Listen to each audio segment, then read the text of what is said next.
সরকারি চাকরি বাংলাদেশের লাখো তরুণের স্বপ্ন, কিন্তু সেই স্বপ্ন পূরণ হচ্ছে কি মেধার ভিত্তিতে নাকি সুপারিশের মাধ্যমে? নিয়োগ প্রক্রিয়াকে বলা হয় স্বচ্ছ ও প্রতিযোগিতামূলক। লিখিত পরীক্ষা, মৌখিক পরীক্ষা সব মিলিয়ে কঠোর বাছাই। কিন্তু প্রশ্ন উঠছে, এই পুরো প্রক্রিয়া কতটা নিরপেক্ষ?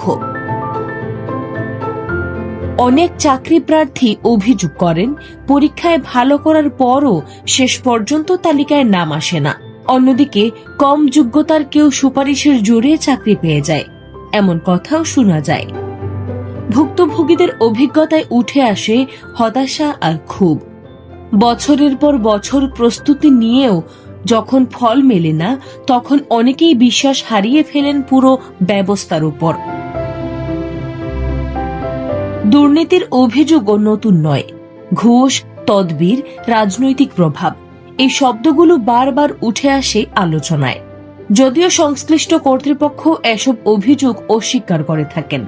তাহলে সমাধান কোথায়? নিয়োগ প্রক্রিয়ায় শতভাগ স্বচ্ছতা নিশ্চিত করা, ডিজিটাল পদ্ধতি বাড়ানো এবং প্রতিটি ধাপে জবাবদিহিতা প্রতিষ্ঠা করা। কারণ মেধা যদি মূল্যায়ন না পায়, তাহলে ক্ষতিগ্রস্ত হয় শুধু একজন নয়, পুরো দেশ। এখন প্রশ্ন, সরকারি চাকরি কি সত্যিই সবার জন্য সমান সুযোগ তৈরি করছে?